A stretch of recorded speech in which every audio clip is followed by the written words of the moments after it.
MD Selim Ahmed TV.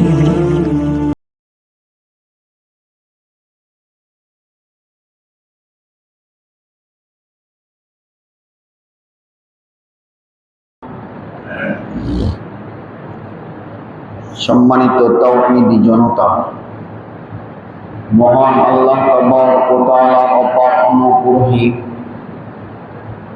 সালাতুল জুমা আদায় করার জন্য যে মহান রব্বুল আলামিন তৌফিক ইনায়াত করেছেন, সেই মহান মাবুদের শুকরিয়া জ্ঞাপন করি আলহামদুলিল্লাহ।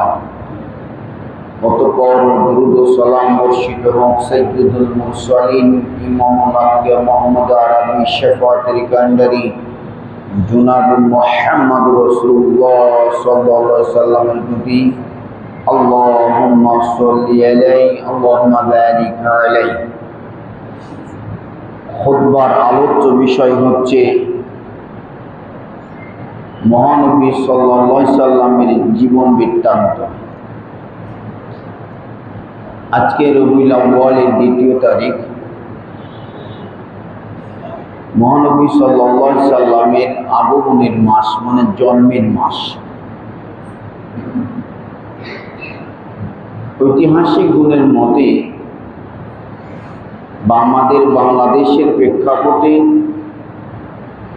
রসুলের জন্ম তারিখকে 12 রবিউল আউয়াল মনে করা হয়। পক্ষান্তরে ভারতের একজন লেখক শফিউর রহমান মুবারকপুরী, তিনি একখানা বই লিখেছেন। সেই বইটির নাম হচ্ছে আর-রাহিকুল মাহতুম। রসুলের সিরাতের উপরে 1180 খানা বই লেখা হয়। এর সব পাণ্ডুলিপি সৌদি শিক্ষা কমিশনে জমা দেওয়া হয়। সেখানে যাচাই বাছাই অন্তে ভারতের যিনি লেখক শফিউর রহমান মুবারকপুরী, তার এই বিশ্ব নবীর উপর লেখা এই বইটি আর-রাহিকুল মাহতুম, স্বর্গীয় সুধা নামে বইটি সেখানে বিজিত হয় বা প্রথম পুরস্কৃত হয়। বইটির বর্তমান অবস্থা হচ্ছে মদিনা ভার্সিটির হচ্ছে সিলেবাস, অন্যান্য দেশে যে ভার্সিটি রয়েছে, ইসলামিক যে সমস্ত প্রতিষ্ঠান রয়েছে, কওমি অঙ্গনে বলেন, এই বইটি এখন সিলেবাসভুক্ত। আর এই বইটির বিষয়ে সকলের সুধারণা রয়েছে। প্রত্যেকটি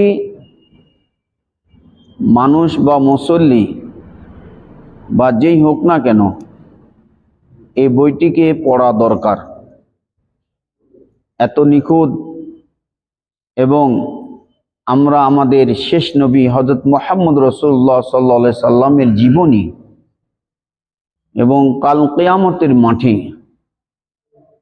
একমাত্র প্রথম অনুমতিপ্রাপ্ত তিনি হচ্ছেন সর্বপ্রথম রসুল।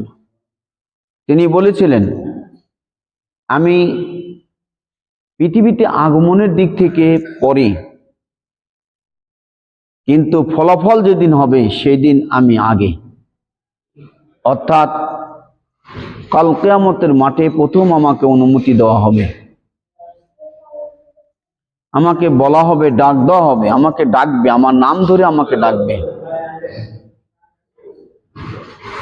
যে ইয়া মুহাম্মদ ইরফা রাসাক, এই মুহাম্মদ তুমি তোমার মাথাকে উত্তোলন করো, তুমি সুপারিশ করো, তোমার সুপারিশ কবুল করা হবে। মহানবী সাল্লাল্লাহু আলাইহি সাল্লাম যখন সুপারিশ করবেন, তার প্রথম সুপারিশের এক দল যাবে, তার সংখ্যা হচ্ছে 70,000। তাদের কোনো হিসাব নাই, রবের দরবারে তাদের কোনো হিসাব নেই, বিনা হিসাবে তারা জান্নাতে যাবে।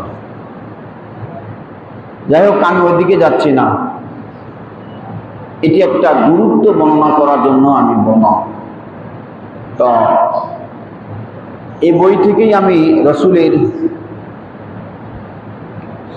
আগমন, তার শিশুকাল জীবন, যৌবনকাল, এরপরে নবুয়তিকাল, তিনি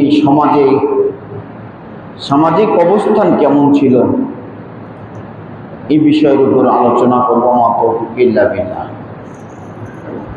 মওলুদুন ওয়া আরবাউনা আমান ক্বাবলা নবুওয়া, রসুলের জন্ম এবং নবুয়তের পূর্বের অর্থাৎ 40 বছরের আগের এর অবস্থান সম্পর্কে জানা। আমরা জীবনে পৃথিবীতে অনেক ইতিহাস পড়েছি, অনেক বীর পুরুষের ইতিহাস আমরা জানি, কিন্তু আমাদের দেশের মানুষের ইসলামের জীবন বৃত্তান্ত, ইসলামী বিপ্লবী জীবনের বিপ্লবী লোকদের যাদের আবির্ভাবের কারণে আজকে আমরা সুন্দর সুশীল সমাজ, সুন্দর একটি রাষ্ট্র পেয়েছি, আমরা সেই নমুনা মহানবী সাল্লাল্লাহু আলাইহি সাল্লাম থেকেই। ইতিপূর্বে নবী রাসূল এসেছিলেন, তাদের খণ্ডকালীন জীবন আছে, তাদের ইতিহাস আছে, কিন্তু আপনার মহানবী সাল্লাল্লাহু আলাইহি সাল্লামের মতো এত চমৎকার এবং এত অলৌকিক জীবন এরকম ঘটে নাই। আল্লাহ তাবারক ওয়া তাআলা মহানবী সাল্লাল্লাহু আলাইহি ওয়াসাল্লামকে বিশ্ববাসীর জন্য রহমত স্বরূপ তিনি নাজিল করেছেন। আল্লাহ তাবারক ওয়া তাআলা বলেন, ওয়া মা আরসালনাকা ইল্লা রাহমাতাল লিল আলামিন, আমি তোমাকে বিশ্ববাসীর জন্য রহমত স্বরূপ প্রেরণ করেছি।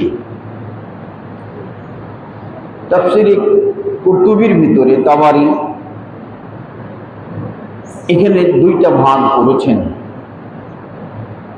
একটি ভাগ হলো তিনি মুমিনদের জন্য রহমত স্বরূপ বা মুসলমানদের রহমত স্বরূপ। সেটা কিভাবে? সেটি হলো যে আল্লাহ এবং তার রাসূলের আনুগত্যের মাধ্যমে নিজেকে গঠন করা, এর উপরে প্রতিষ্ঠিত থেকে নিজের জীবনকে পরিচালিত করা, তাহলে আমরা সেই রহমতের দিক নির্দেশনা পাব। রাসূলকে তো পৃথিবীতে মানেই নাই, কিন্তু যারা কাফের মুশরিক তাদের জন্য কিভাবে রহমত হতে পারে? সারা পৃথিবীতে বিশ্ববাসী মধ্যে তো কাফের আছে, মুশরিক আছে, আল্লাহর বিদ্রোহী আছে, তাহলে তো তাদের জন্য কেমন করে তিনি রহমত স্বরূপ হতে পারেন? এর জবাবে তিনি বলেছেন এভাবে যে আল্লাহর নাফরমানি করা,